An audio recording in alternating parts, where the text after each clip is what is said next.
RJD के लिए खुशी की खबर है कि लालू प्रसाद यादव की ज़मानत झारखंड हाईकोर्ट ने मंजूर कर ली है और इस हाईकोर्ट की दरियादिली से आरजेडी प्रमुख लालू प्रसाद यादव अब जेल से छूटकर सीधे अपने परिवार और कुनबों के बीच कुछ दिनों तक आराम की सांसें ले सकेंगे।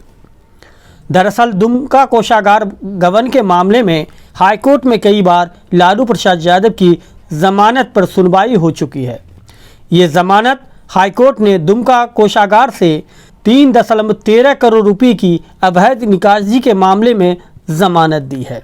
झारखंड हाईकोर्ट में जस्टिस अपरेश सिंह की अदालत ने 17 अप्रैल को आरजेडी प्रमुख और दुमका कोषागार से अवैध निकासी मामले में सजायाफ्ता लालू प्रसाद को ज़मानत देने का फैसला सुनाया। लालू प्रसाद यादव पर चाईबासा और देवघर कोषागार से भी अवैध निकासी के मामले में सज़ा हुई है। हालांकि इस मामले में उन्हें पहले ही ज़मानत मिल चुकी है, लेकिन दुमका कोषागार के मामले में कई बार सुनवाई के बावजूद उन्हें ज़मानत नहीं मिल सकी। यानी सीबीआई अपनी दलील के ज़रिए हर बार लालू प्रसाद यादव को ज़मानत मिलने में एक मजबूत दीवार बनकर खड़ी रही। मालूम हो कि लालू प्रसाद यादव पर रांची के डोरंडा कोषागार से भी अवैध निकासी का मामला चल रहा है। इस मामले में अब भी ट्रायल जारी है, लेकिन इस बार सीबीआई ने कोई ठोस आधार न बताकर हाईकोर्ट को इशारा कर दिया कि अब लालू प्रसाद यादव को आप ज़मानत दे सकते हैं। दरअसल इसका सियासी पंडित सियासी मतलब भी निकाल रहे हैं। दरअसल बिहार विधानसभा के अंदर और बिहार विधानसभा के बाहर लालू प्रसाद यादव के पुत्र और बिहार के पूर्व डिप्टी सीएम तेजस्वी यादव का बिहार के मुख्यमंत्री नीतीश कुमार पर अचानक हमला यूं ही नहीं था। सियासी पंडितों के मुताबिक नीतीश कुमार को औकात दिखाने के लिए चुनाव से पहले एलजेपी के युवा और पार्टी के सर्वेसर्वा चिराग पासवान को लगाया गया। उन्होंने खुद डूबकर नीतीश को डुबोने की कोशिश की, लेकिन नीतीश कुमार ने चुनावी वैतरणी पार कर लिया और सरकार बनाकर उसके मुखिया भी बने रहे। लेकिन फिर उनके दोस्त यानी बीजेपी के कुछ नेताओं का मन नहीं भरा तो विपक्ष के युवा नेता तेजस्वी यादव को लालू की ज़मानत का चारा फेंका गया और तेजस्वी यादव इस चारे में फंस गए और उन्होंने नीतीश पर हमला बोलना शुरू कर दिया। नीतीश को असहज करने की कोशिश की। इस कोशिश का उन्हें इनाम भी मिला। सरकार के तोता यानी सीबीआई ने जो अपनी मजबूती हर बार दिखाती थी, इस बार अपनी कमज़ोरी दिखाकर लालू यादव के वकील को एक मौका दे दिया कि वह अपने क्लाइंट के लिए अपने अनुकूल झारखंड हाईकोर्ट में फैसला करवा ले और इस तरह से लालू प्रसाद यादव को झारखंड हाईकोर्ट से ज़मानत मिल गई। हालांकि इस राजनीतिक ज़मानत के अलावा धार्मिक ज़मानत का भी एक नज़रिया पेश किया जा रहा है। कहा जा रहा है कि अपने पिता लालू प्रसाद यादव की ज़मानत अर्जी मंजूर होने के लिए मुसलमानों के सबसे पवित्र महीना रमज़ान के मौके पर लालू प्रसाद यादव की बेटी ने अपने पिता की ज़मानत के लिए रोज़े रखे थे। दरअसल ये बात इसलिए उठ रही है कि खुद लालू प्रसाद यादव की बेटी रोहिणी आचार्य ने सोशल मीडिया पर अपनी इस उद्गार का इजहार किया था। कहा जाता है कि लालू प्रसाद यादव के बड़े बेटे तेज प्रताप यादव ने भी नवरात्र के मौके पर पिता की रिहाई के लिए देवी पूजा शुरू कर दी थी। अब जो भी हो, धर्म और आस्था वाले आस्था के नज़रिए से देखें और राजनीतिक सोच रखने वाले राजनीतिक नज़रिए से देखें। दोनों नज़रिया भी सच हो सकता है और इतना तो सच है ही कि तेजस्वी यादव को हरियाणा से ज्ञान प्राप्त हो गया था कि पिता को जेल से कैसे छुड़ाया जाता है और इसी ज्ञान का सहारा लेकर उन्होंने नीतीश कुमार पर हमला बोलकर अपने पिता को छुड़ाकर एक जीत तो हासिल कर ली और भाजपा को बता दिया कि हम तुम्हारे हैं, जब चाहो जैसे चाहो इस्तेमाल कर लो, चचा की लंका जलाने के लिए हम काफ़ी हैं। ये तो रही लालू प्रसाद की ज़मानत की बात। अब हम लालू प्रसाद यादव कब क्या से क्या हो गए इस पर रोशनी डालकर आपको बिहार की राजनीति का वह झरोखा दिखाएंगे, जिसे खिड़की से आप 1990 से 2021 की राजनीति को आसानी से समझ सकेंगे। लेकिन दोस्तों, बिहार को समझना इतना आसान नहीं है और लालू प्रसाद यादव को तो कतई नहीं। इसलिए अगर आप बिहार और लालू प्रसाद यादव को समझना चाहते हो तो ये पूरा वीडियो देखिए, आपको एक से एक जानकारी मिलेगी। लालू के साथ जेल और बेल का खेल चलता रहा है अनवरत चलता रहेगा। लेकिन एक सवाल जो सबके मन में कौंध रहा है और जिस आशंका को लेकर उनके शुभचिंतक सबसे ज़्यादा परेशान थे वो ये था कि अब लालू प्रसाद यादव अपनी सियासत के रसूख को बचा पाएंगे। आरजेडी के लोगों के जहन में एक सवाल यक्षपथ बनकर साल रहा था कि कहीं उनके नेता लालू प्रसाद यादव की सियासत का ये अंत तो नहीं है। कोई नहीं जानता है किसी का भविष्य। कोई भविष्यवेता लालू प्रसाद यादव के इतिहास और वर्तमान को मिलाकर ये तो कह सकता है कि फिर लौट सकते हैं लालू प्रसाद यादव जैसे दशकों बाद 2015 में लौटे थे। सियासी पंडित उस समय कहा करते थे कि अब लालू की वापसी मुमकिन नहीं है, नामुमकिन है। लालू प्रसाद यादव ने अपनी करनी से पार्टी को सालों गुमनामी में रखा और अपनी ही सियासत के दांव पे से फिर से पार्टी को लाकर खड़ा कर दिया। 2015 में पार्टी नौजवान बनकर जी उठी। बिहार विधानसभा आरजेडी के रंग में रंग गया। सुशासन बाबू लालू के साथ मिले, लेकिन लालू लाभ उनको नहीं हुआ, उनका लाभ लालू ने ले लिया। 243 विधानसभा वाले सीट और पार्टनर नीतीश की ओर से भेंट किए गए 101 में से 80 विधानसभा में लालटेन जला दिया। बिहार में सिर्फ 55 कमल उगे। नीतीश के तर्कश से निकले 101 तीर भी बहुत कमाल नहीं दिखा सके। वे घाटे में रहे। नीतीश भले ही फिर से मुख्यमंत्री बन गए, लेकिन उनकी पार्टी जेडीयू बौनी बन गई। आरजेडी की लालटेन की रोशनी में नीतीश को अपने तीर नज़र नहीं आ रहे थे और तब गाहे बगाहे तादाद भी उनके सामने आकर उनका मजाक उड़ाती थी। दरअसल लालू के नीतीश के साथ मिलने का फार्मूला एक अजीब नतीजा दे गया। ये परिणाम बेहद चौंकाने वाला साबित हुआ। इस तरह के नतीजे का न तो लालू गुमान कर रहे थे और नीतीश को इस तरह का कोई आभास था। उन्हें यह रत्ती भर एहसास नहीं था कि इस गठजोड़ के रासायनिक परिणाम उनके लिए खतरनाक होंगे। नीतीश कुमार को इसका अंदाज़ा तब हुआ जब चुनाव के रिजल्ट निकले। बुझी हुई लालटेन में नीतीश ने गठजोड़ का तेल डालकर इतना रोशन कर दिया कि हर तरफ आरजेडी ही आरजेडी दिखाई देने लगी। नीतीश को रासायनिक प्रतिक्रिया स्वरूप घाटे के रूप में 44 सीटों का नुकसान उठाना पड़ा। उन्हें 115 की जगह सिर्फ और सिर्फ 71 सीटें मिली। यानी लालू के साथ नीतीश का यह सौदा पूरी तरह घाटे वाला साबित हुआ। नीतीश खुद लाभ में रहे, लेकिन पार्टी काफ़ी नुकसान में रही। वहीं लालू प्रसाद यादव के लिए नीतीश वरदान साबित हुए। उन्हें 58 सीटों का फायदा हुआ। इतने बड़े फायदे की उम्मीद लालू को भी नहीं थी। बस एक सूत्र लालू के हाथ लगा और उनकी किस्मत संवर गई। पार्टी फिर से नए जोश में आगे आई। डूबे लालू को उगे नीतीश का सहारा मिला। ये ऐसा सहारा साबित हुआ कि उनकी औलाद भी उसमें तर गई। इस गठजोड़ के रासायनिक प्रयोग में मृतप्राय कांग्रेस में जान आ गई। 27 सीटों के साथ कांग्रेस का बिहार में उदय हुआ। पंजा की पहचान बनी और फिर से कांग्रेस को बिहार में पांव पसारने का मौका मिला। 4 सीट के बल पर बिहार विधानसभा में अपनी उपस्थिति दर्ज कराने वाली कांग्रेस को 23 सीटों का फायदा हुआ। अपने हिस्से के मिले 40 सीटों में से कांग्रेस ने 27 सीटों पर जीत दर्ज कर अपनी खोई हुई अस्मिता को पुनः वापस कर लिया। 2015 में कांग्रेस की ऐतिहासिक उपस्थिति ने उनके स्वर्णकाल के दिनों को ताज़ा कर दिया। यह सब कुछ नीतीश की एक सियासी चूक और लालू की उस समय की सबसे बड़ी सियासी समझदारी का नतीजा ही कहा जा सकता है। इस रिजल्ट ने बीजेपी को भी कहीं का नहीं छोड़ा। वह सिर्फ 53 सीटों में ही सिमट कर रह गई। उन्होंने जिन्हें अपने सहयोगी बनाया था वे सब के सब बीजेपी के लिए एक बोझ ही साबित हुए। बीजेपी ने सहयोगी में से सबसे बड़ी सहयोगी एलजेपी को 42 सीट दिए। पासवान की पार्टी 40 सीट गंवाकर सिर्फ 2 सीट पर अपनी जीत दर्ज करवा सकी।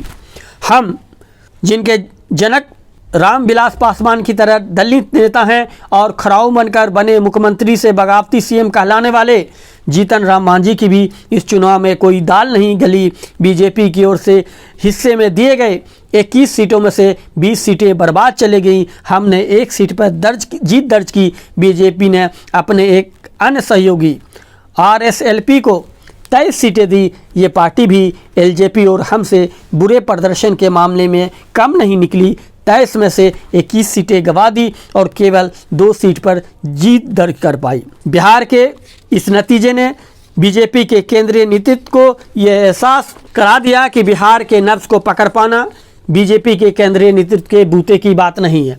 यानी बीजेपी के लिए सहयोगी को 86 सीट देना एक बड़ी सियासी चूक साबित हुई। इस चूक का खमियाजा भी बीजेपी को ही भुगतना पड़ा।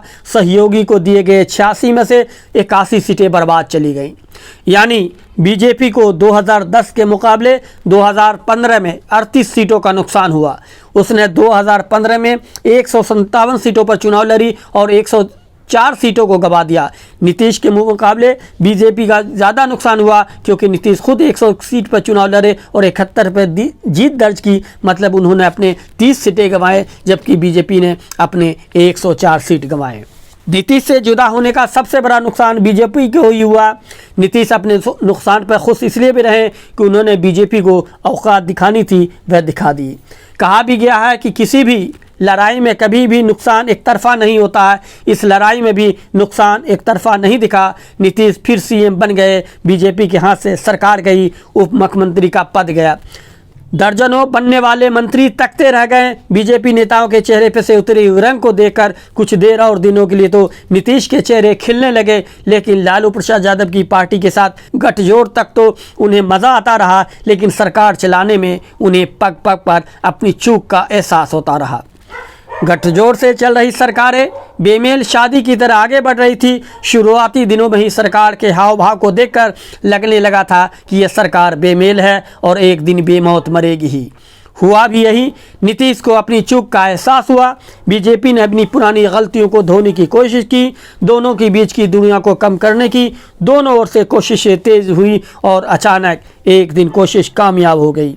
71-53 और 5 का योग एक योग बना। इस योग में नीतीश कुमार अपने गठबंधन से अकेले रहे, लेकिन बीजेपी अकेले नहीं शामिल हुई, बल्कि बीजेपी के सहयोगी और गठबंधन के घटक दल एलजेपी, आरएसएलपी और हम भी स्वच्छता और तत्परता से शामिल हुई। 129 के संयोग से फिर नई सरकार बनी। नीतीश फिर से सरकार के मुखिया बने। सुशील मोदी को फिर से एक बार अपना खोया हुआ उप मुख्यमंत्री पद मिला। सरकार चलने लगी, कोई न खिचखिच न कोई खटर पटर। सरकार निर्विवाद और निर्भय होकर गतिशील रही। लालू की ज़रूरत से ज़्यादा होशियारी ने उन्हें ही तबाह कर दिया। सरकार गई, पार्टी के हौसले पस्त हुए, कार्यकर्ता में मायूसी छाई। फिर से चारा मामला आया, सुनवाई हुई, जेल गए और सज़ा हुई। अब पार्टी के सामने बड़ी चुनौती है। वह ज़माना अलग था जब वे श्रीमती राबड़ी देवी जी को सीएम बनाकर जेल से सरकार चला लिया करते थे। अब ज़माना सोशल मीडिया का आ गया है।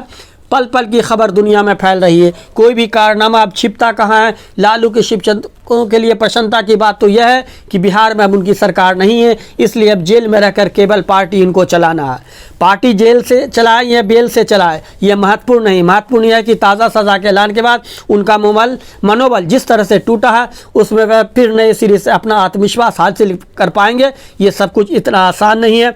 फिर आत्मग्लानि भी तो कोई चीज़ होती है। किस मुँह से वह नैतिकता की बात करेंगे? सिर्फ ये कह देने से कि वह यादव और पिछड़े वर्गों के नेता हैं, इसलिए उन्हें साजिश के तहत फंसाया गया, बात बनने वाली नहीं है। मात्र ऐसा कह देने से कौन यकीन कर लेगा? दरअसल इसमें सच्चाई भी नहीं है। सच्चाई इसमें बस इतनी है और यही है कि अब लालू प्रसाद यादव के लिए सियासी ज़मीन सिमट गई है। देश के कभी रेल मंत्री रहे लालू प्रसाद यादव जेल की हवा खा रहे थे। उन्होंने बिहार में मुख्यमंत्री रहते हुए जानवरों का चारा खाया था। भ्रष्टाचार मामले में यकीनन उनका हाजमा दुरुस्त रहा होगा, इसलिए तो उन्होंने इसे किया और पचाया कि डगर पर बहादुर तुम बढ़े चलो की तर्ज पर बढ़ते और चलते गए। कोई बाधा नहीं थी। राजनीति में आज की तरह कोई सियासी दुश्मनी थी ही नहीं। उन दिनों एक सीएम दूसरे पूर्व सीएम को ऑक्सीजन दिया करते थे। उनके लिए सारी व्यवस्था मौजूदा सीएम के इशारे पर हुआ करती थी। जो उनकी वास्तविक आवश्यकता होती थी पूरी हो जाती थी। लालू प्रसाद यादव ने भी इस परंपरा का अनुपालन अक्षरशः किया।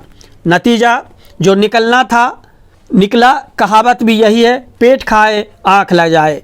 लालू के सीएम रहते जितने भी पूर्व सीएम हुए लगभग लालू के कारनामों पर पर्दा डालते रहे। या यूँ कहें कि उन्होंने लालू के भ्रष्टाचार और कदाचार को कभी मुद्दा न खुद बनाया और न ही मुद्दा होने दिया। अब लालू प्रसाद यादव के लिए खाने पीने का रास्ता पूरा का पूरा साफ था। ये अलग बात है कि उन्होंने अपने लिए चारा ही चुना। ये कितनी बड़ी विडंबना है, ज़रा गौर कीजिए। बेज़ुबान की ज़ुबान कहलाने वाले लालू प्रसाद यादव ने बेज़ुबानों की खुराक पर ही डाका डाल दिया। वो भी ऐसा बेज़ुबान जो कोई इंसान नहीं, मासूम जानवर। यानी लालू प्रसाद ने हमेशा सॉफ्ट टारगेट को निशाने पर रखा, उनका ही शिकार किया, उसे ही निवाला बनाया। जैसे बिहार में मुसलमान और यादव, इन दोनों को लालू प्रसाद यादव ने अपने एवं अपनी पत्नी खराव मुख्यमंत्री के कार्यकाल में ख़त्म कर दिया। इन दोनों कौमों के वजूद सिर्फ लालू की जय के नारों में ही सिमट कर रह गए। लालू प्रसाद यादव का उदय बिहार में कांग्रेस के पतन के साथ ही हुआ। लालू कोई पानी नहीं कि जिसमें मिले उसी रंग में रंग जाए। लालू सियासत में ऐसे रंग निकले जिन्होंने भी उनसे मिले उन्होंने अपना वजूद ही खो दिया। बिहार में लेफ्ट का एक अपना रुतबा, रसूख और वजूद हुआ करता था। लालू के आते छाते और दूसरे दलों को मिलाते लेफ्ट के सभी फ्रंट का अंतिम संस्कार हो गया। न सीपीआई बची, न सीपीएम, न फॉरवर्ड ब्लॉक और न ही इसी तरह के अन्य क्षेत्रीय दल। हद तो तब हो गई जब देश की सबसे बड़ी राष्ट्रीय पार्टी बिहार में लालू के रहमो करम पर सांस लेने लगी। होता भी क्यों नहीं, कांग्रेस ने अपने स्लोगन के उल्टा बिहार में काम करना शुरू कर दिया। कांग्रेस का हाथ गरीबों के साथ की जगह व्यवहार में कांग्रेस का हाथ लालू के साथ हो गया। धीरे धीरे लालू के हौसले बुलंद होने लगे। वे अब खुद को किसी गरीब, मजलूम, मासूम और बेबस असहाय पिता का पुत्र नहीं समझने लगे। वे इस बात को भूल गए कि उनकी मां ने अपने ज़माने में कभी 100 का नोट नहीं देखा था। वे भूल गए कि वे उस बिहार के सीएम हैं जो देश के अन्य दूसरे राज्यों से बहुत पीछे है। वे भूल गए कि यहाँ के नौजवान किताब, कॉपी, पेंसिल अपने बस्ते को छोड़कर 2 जून की रोटी के लिए पलायन कर जाते हैं। बिहार के रणबांकुरे अपना भविष्य दांव पर लगा रहे हैं। बेरोजगारी सूबे में चरम पर है। स्कूलों की पढ़ाई दुरुस्त नहीं है। कॉलेजों में पढ़ाई की जगह नकल हो रही है। छात्र ज्ञान नहीं डिग्री ले रहे हैं। लालू ने सिर्फ भ्रष्टाचार को ही जन्म नहीं दिया, कदाचार के भी वे जन्मदाता रहे। देखते देखते बिहार में भ्रष्टाचार और कदाचार का इतना मलबा जमा हो गया कि वह अफसरांत पैदा करते करते कीचड़ बन गया। ये कीचड़ बनना और बनाना ही लालू के लिए मुसीबत का पहाड़ बन गया। बिहार के इस कीचड़ में चारा उगना तो था नहीं, वैसे भी ऐसे कीचड़ में कभी चारा नहीं उगा करते हैं। कीचड़ में तो कमल ही उगता है। लालू की बनाई हुई कीचड़ में कमल उगना शुरू हो गया। कमल जब उगा तो उनके स्वर भी फूटने लगे, वह स्वर मुखर भी होने लगे। वह स्वर इस तरह गूंजे कि संपूर्ण देश में सबको पता चल गया कि बिहार में जंगल राज है। ये कथन जंगल की आग की तरह फैली। कहा भी गया है कि जब जंगल में आग फैलती है तो वह ये नहीं देखती कि अपना है और वह पराया है। आग की बस अपनी पहचान होती है, वह किसी को भी नहीं पहचानती है। ऐसे हुआ बिहार वासियों के मस्तिष्क रूपी ब्रह्मांड में इस स्वर ने इस तरह से जगह बना ली कि अपने यादव भी पराये हो गए, अपने मुसलमान भी गैर हो गए। कहने वालों ने यही कहा कि माय यानी मुस्लिम यादव समीकरण ध्वस्त हो गया। भ्रष्टाचार के आरोप में लालू प्रसाद जेल गए। उनसे उनकी सीएम की कुर्सी छूटी। संभवतः वे देश के पहले सीएम होंगे जिन्हें पद पर रहते हुए जेल हुई। उन्होंने प्रजातांत्रिक देश में और लोकतांत्रिक पार्टी में अपनी बादशाही हुकूमत का वजूद दिखा दिया। उन्होंने अपने अंगूठे छाप पत्नी यानी श्रीमती राबड़ी देवी जी को बिहार का मुख्यमंत्री बना दिया। श्रीमती राबड़ी मुख्यमंत्री रहते हुए कई बार तत्कालीन गवर्नर के टांग तोड़ देने जैसे बयान भी दिए। संवैधानिक पद पर और जिम्मेदारी की कुर्सी पर बैठा कोई सीएम इसी तरह के संवैधानिक ओहदे पर बैठे किन्हीं मानने के लिए ऐसे ओछे बयान दे सकता है? नहीं न। लेकिन तत्कालीन माननीय मुख्यमंत्री राबड़ी देवी जी ने खुलेआम और एक बार नहीं कई बार इस तरह के बयान दिए। ऐसे बयान से देश में नहीं दुनिया में बिहार शर्मसार होता रहा। संसार के सामने अपने ज्ञान का परचम लहराने वाले और अपनी मेधा का लोहा मनवाने वाले बिहार के बाशिंदे का इतनी गर्दन शर्म से कभी नहीं झुकी होगी जितनी गर्दन लालू के कारनामे और श्रीमती राबड़ी के बयानों से झुकी हो। बहरहाल हर क्रिया के विपरीत प्रतिक्रिया के सिद्धांत के अनुरूप बिहार में भी राजनीतिक दशा और दिशा में स्वाभाविक रूप से परिवर्तन होते रहे। जंगल राज के खात्मे के लिए हर तरफ राजनीतिक कोशिशें तेज हुई, राजनीतिक गहमागहमी तेज हुई। कुछ राजनीतिक इधर से उधर गए, कुछ उधर के इधर। कुछ का वजूद सिमटा, कुछ का जनाधार बढ़ा। कोई हताश हुआ, किसी सियासी पार्टी में उदासी छाई। जंगल राज की आग में जनता दल खंडित हुआ, विखंडित हुआ। ये दल बन गया। लालू प्रसाद यादव से लोगों ने किनारा किया। लालू ने अपनी पार्टी बनाई, नाम दिया राष्ट्रीय जनता दल। इस दल ने सत्ता की तरफ में नए तिगरमबाजी से नीतीश कुमार से जा मिले। लालू को फायदा हुआ, उनकी सत्ता में वापसी हुई। लेकिन धन मोह ने उन्हें कहीं का ना छोड़ा। धन शोधन के मामले में पूरे परिवार लपेटे में है। लगभग पूरा परिवार ईडी के रडार पर है। जेल जाने से पहले तक लालू खुद कई बार ईडी के हुक्मनामे पर न चाहते हुए पेश होते रहे। बारी बारी से ईडी बेटी, दामाद, बेटे और पत्नी को सम्मन भेज रहा है और तलब कर रहा है। लालू प्रसाद यादव का जिस समय उदय हुआ उस समय अपने तेज और प्रताप से वे बहुत कुछ कर सकते थे, लेकिन उन्होंने वही किया जो लंबी पारी की सियासत के लिए खतरनाक साबित होता है। उन्होंने प्राप्त शासन को हाथ से निकले न निकले इसके लिए जो रणनीति तैयार की वही उनके लिए गले का फांस बन गई। दरअसल अपनी सत्ता को बचाए और बनाए रखने के लिए उन्होंने अजीबोगरीब नुस्खा खोज निकाला। हालांकि बिहार जैसे प्रदेश में ये नुस्खा चल भी निकला। उन्होंने जातीय समीकरण को जिस तरह से भुनाया, शायद इससे पहले का कोई राजनेता इसे भुनाने में इतना सक्षम नहीं हुआ था। लालू यादव ने इसी जातीय गणित को नए फार्मूले के प्रयोग से उसमें नयापन लाते हुए बिहार की राजनीति के इतिहास में एक नई इबारत जोड़ दी। उन्होंने खुद को गरीबों की आवाज़ कहलाने के लिए ब्राह्मणवाद का पुरजोर विरोध करना शुरू कर दिया। ब्राह्मणवाद के विरोध का स्वर मुखर करते हुए इससे भी बहुत आगे निकल गए। अब उन्होंने इस सूबे में भूरा बाल साफ करो का नया नारा दे दिया। इसका मतलब भी उन्होंने सबको समझाया। उन्होंने कहा भूरा का मतलब भूमियार और राजपूत और बाल का अर्थ ब्राह्मण और लाला, यानी सूबे से भूमियार, राजपूत, ब्राह्मण और लाला के वर्चस्व खत्म करने का उन्होंने नारा दिया। ये नारा जहाँ विवादों में रहा वहीं इसमें खूब चर्चा भी बटोरा। कल तक जो वर्ग और जाति स्वर्ण जातियों के दमन का खुद को शिकार मान रहा था, उसके अंदर लालू प्रसाद यादव ने बदले की मशाल जला दी। अपने को सामाजिक रूप से अपेक्षित महसूस कर रहे लोगों ने लालू प्रसाद की इस प्रेरणा से अपने अंदर वह कुव्वत पालने लगा जिससे कि वह अपना स्वर उनके सामने मुखर कर सके। जो लोग आज तक उन्हें सामाजिक तौर पर बराबरी का दर्जा देने में हिचकते आ रहे थे, देखते ही देखते स्वर्णों के सामने दबे कुचले पीड़ित बेबस खेतिहर मजदूर में एक नए संचार का उदय हुआ। कह सकते हैं कि एक ऐसे युग की शुरुआत हुई जिसमें सबको अपनी बात रखने की थोड़ी सी आज़ादी उपलब्ध हो गई। यहाँ तक तो सब ठीक ठाक था, परिवर्तन अंगड़ाई ले रहा था। फिर वक्त के साथ साथ एक सामाजिक जागरूकता का नया इनकलाब उदित हुआ। इस क्रांति ने बिहार की सियासत की एक नई इबारत लिख दी। इस इबारत में जातीय संघर्ष की भी दास्तान दर्ज हो गई, क्योंकि कोई भी देखते देखते माहौल में बदलाव का बयार आया। अब बराबरी की दहलीज पर स्वर्ण एवं पिछड़े, अति पिछड़ों में ज़्यादा कोई भेद और विभेद नहीं रहा।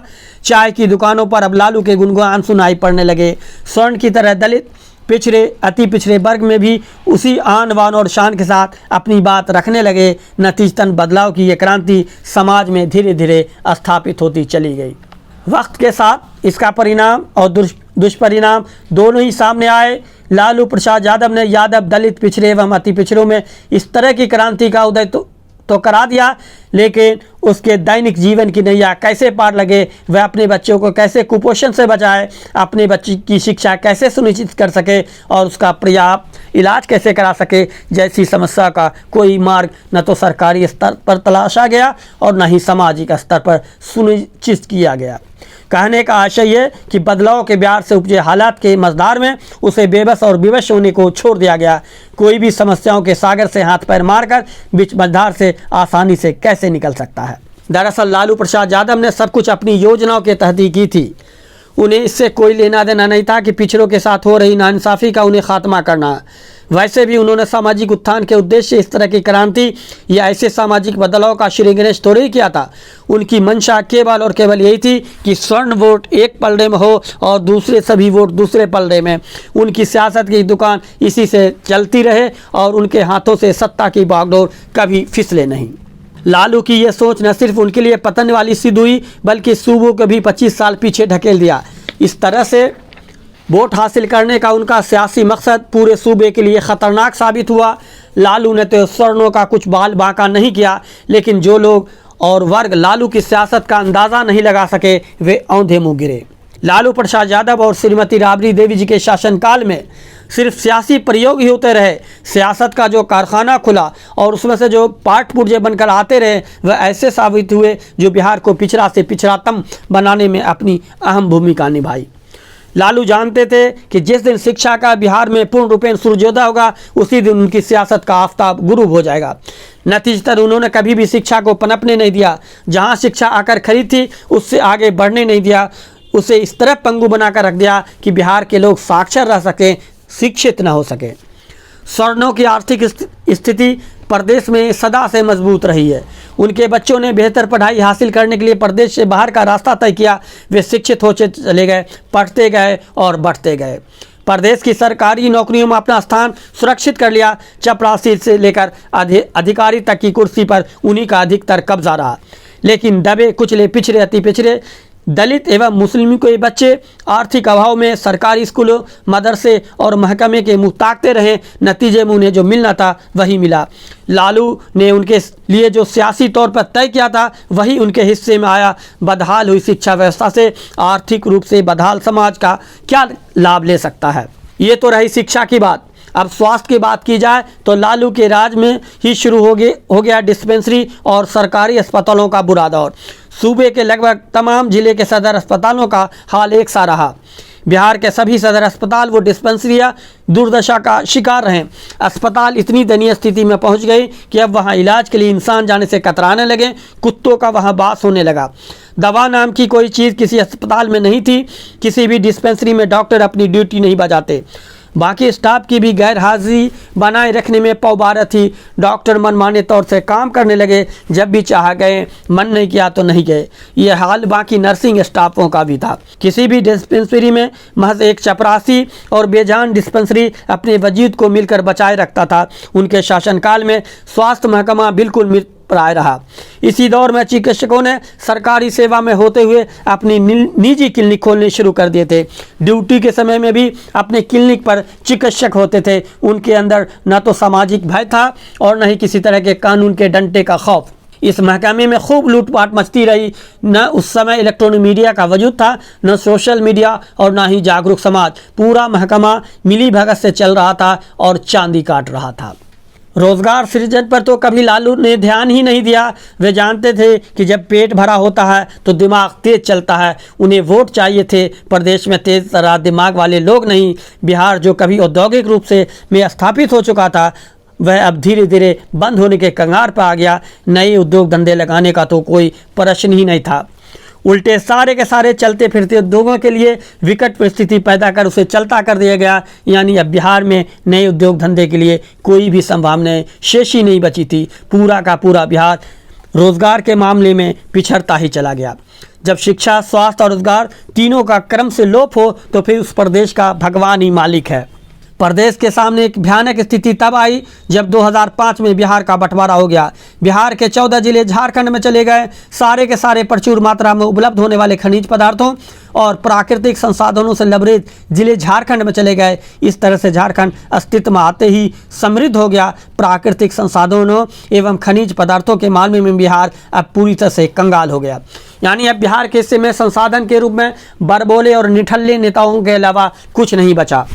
2005 तक लालू और श्रीमती राबड़ी देवी जी की समझ और संभावनाओं को समझते समझते बहुत देर हो चुकी थी। लेकिन जब जागो तभी सवेरा के तहत बिहार के जनमानस की नींद खुली। उन्होंने अपने आप को संभालने की कोशिश की और तब तय किया कि अब लालू प्रसाद यादव एंड कंपनी को विदाई देने का यही सटीक और सही समय है। अगर अभी नहीं तो कभी नहीं के तहत जनमानस उद्दोलित हो उठा। बिहार की अस्मिता की रक्षार्थ बिहार वासियों का यह फैसला बिहार के लिए नई गाथा लिखने को तैयार बैठा था। प्रदेश में शासन बदला तो धीरे धीरे बहुत कुछ बदला। तब कहने वालों ने लालू और श्रीमती राबड़ी देवी के शासन पर कटाक्ष करते हुए कह ही दिया कि जो बोया सो काटा।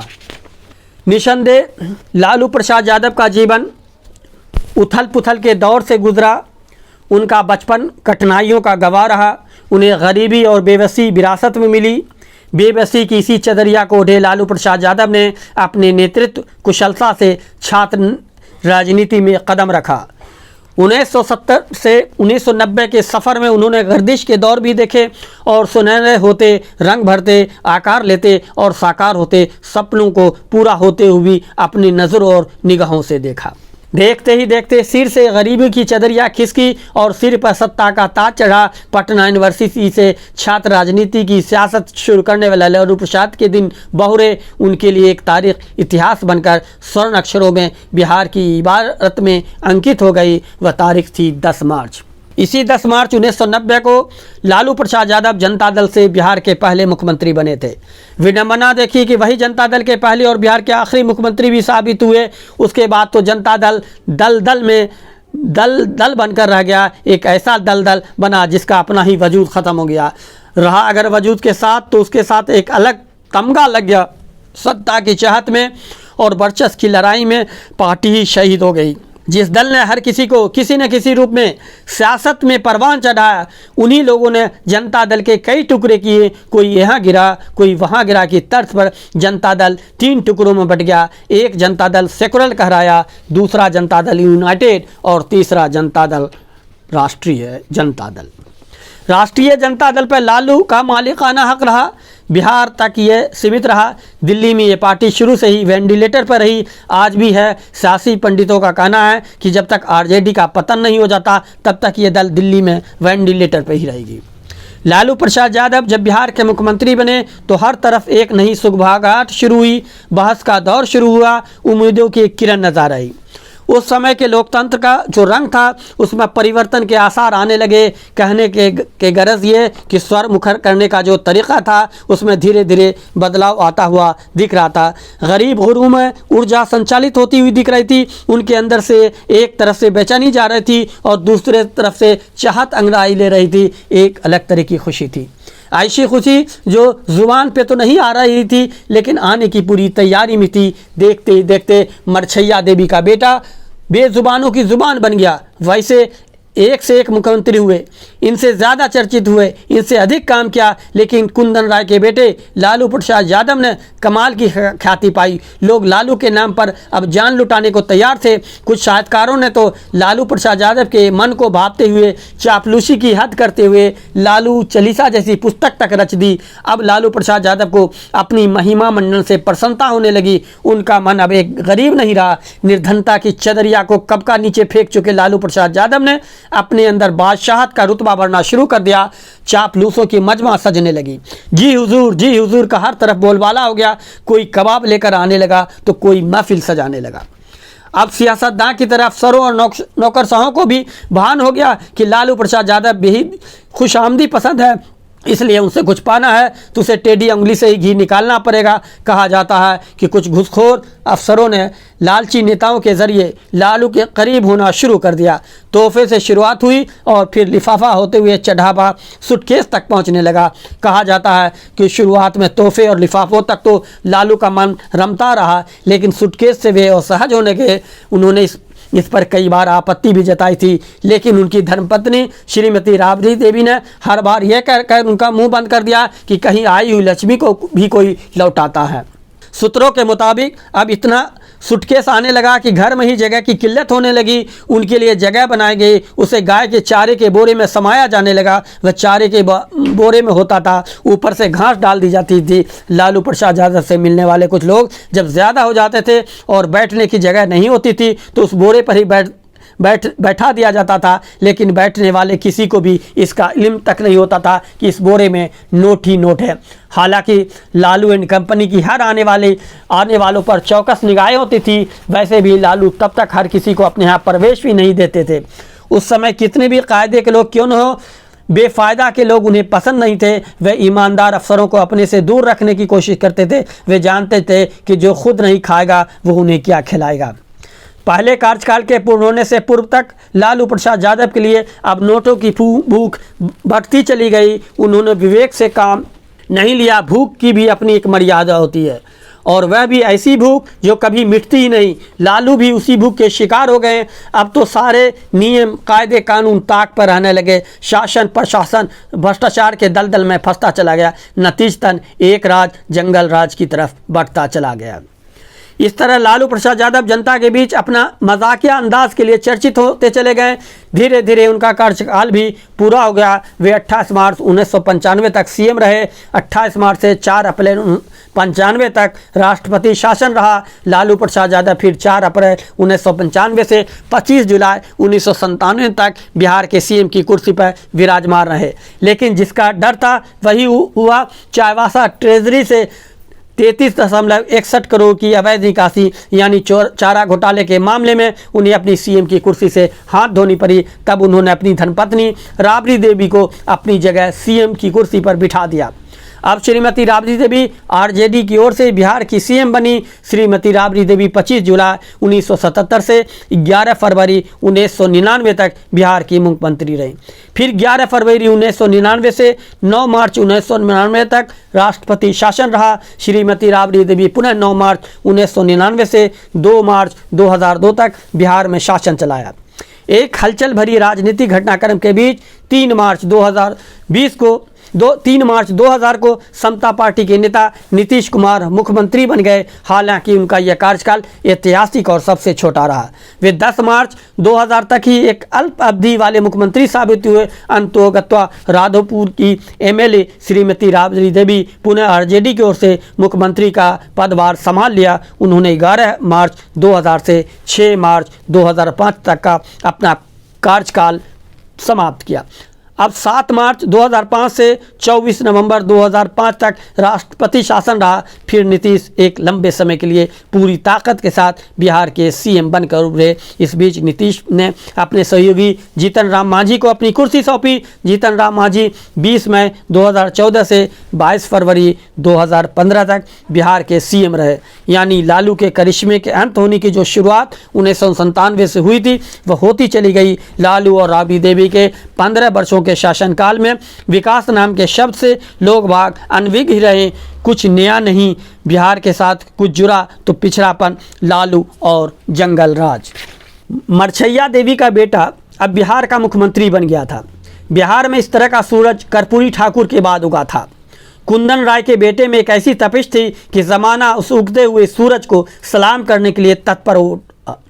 पिछड़े वर्ग का प्रतिनिधित्व करने वाला और यादव घरानों से ताल्लुक रखने वाले लालू प्रसाद यादव ने जब बिहार के सीएम का ताज पहना तो यादव कुल गुलजार हो उठा।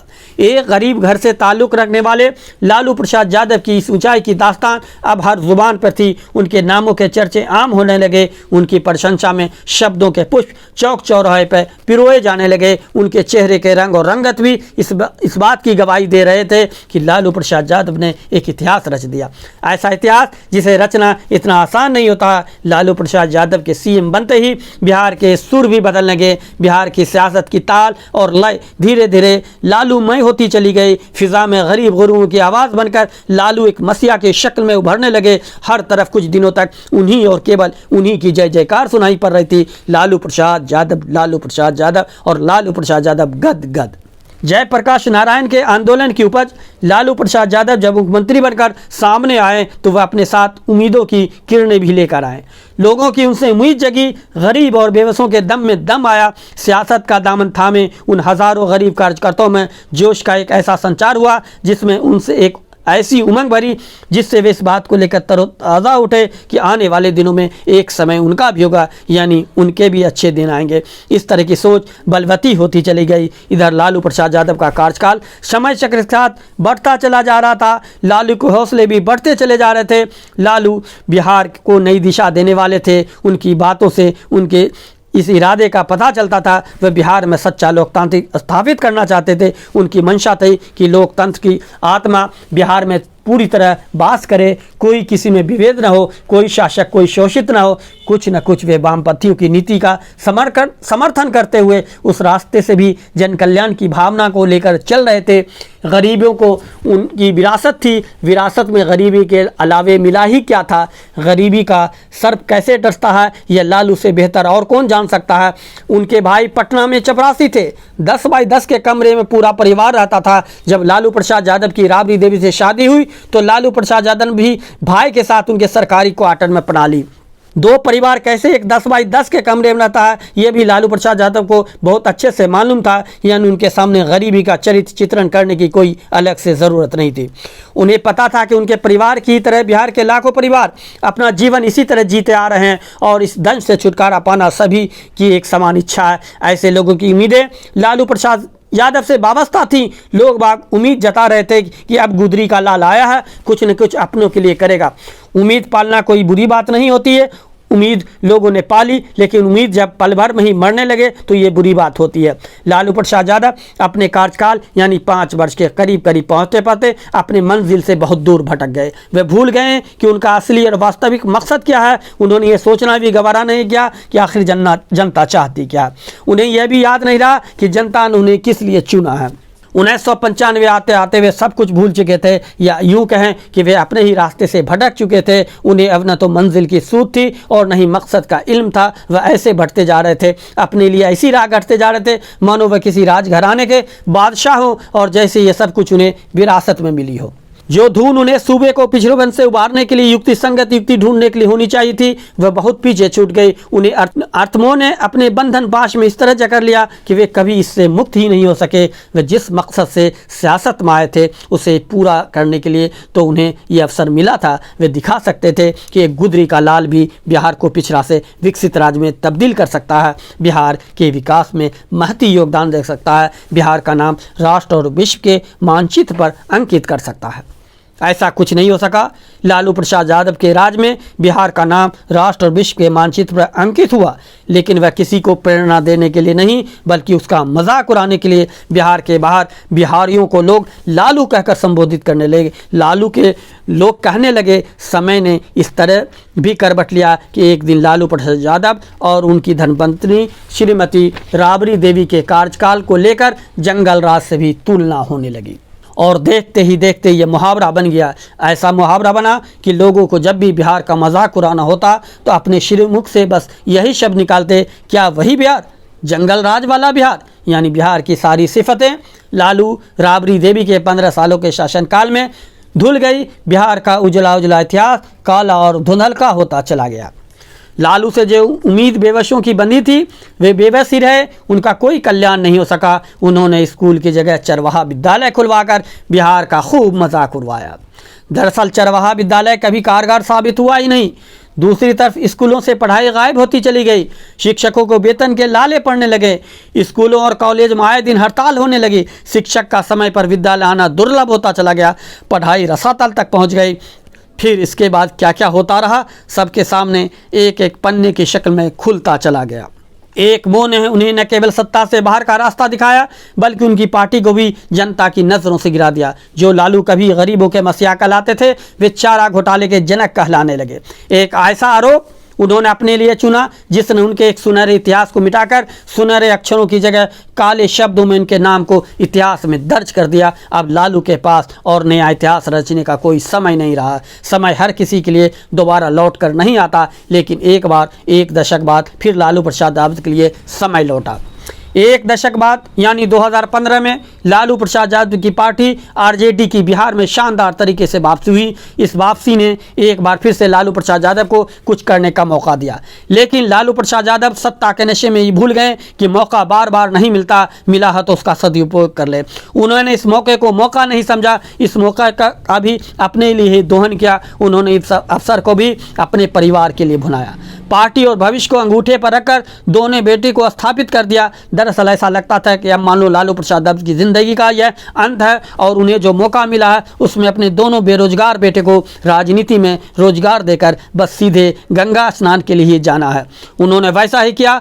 दोनों बेरोजगार बेटों के साथ साथ बेटी को भी उच्च सदन में 6 साल के लिए स्थापित कर दिया।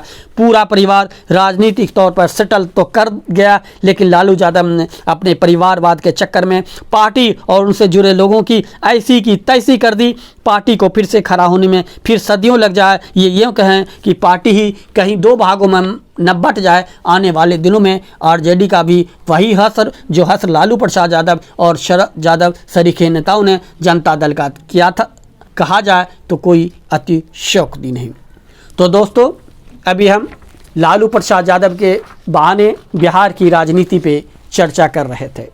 उम्मीद करता हूँ कि आपने पूरा वीडियो सुना होगा, और अगर पूरा वीडियो नहीं सुना है तो ये पूरा वीडियो सुने, बार बार सुने, लालू प्रसाद यादव को समझने की कोशिश करें, बिहार की राजनीति को समझने की कोशिश करें। बिहार की राजनीति और लालू प्रसाद यादव दोनों पेचीदा हैं, एक बार में आपको समझ नहीं होगा। धन्यवाद। हम संविधान के पन्नों के स्वर हैं, हम जगते हैं आपके लिए, हम आवाज़ उठाते हैं आपके लिए। हम सरकार के सामने सवाल उठाते हैं तो आपके लिए। हमारा नाम दूसरा मत है। सच होते हैं हमारे शब्द। न हम सरकार के विरोधी न विपक्ष के पक्षधर। हमारे लिए देश सब कुछ, जनमानस के लिए ही हमारे शब्द परखर।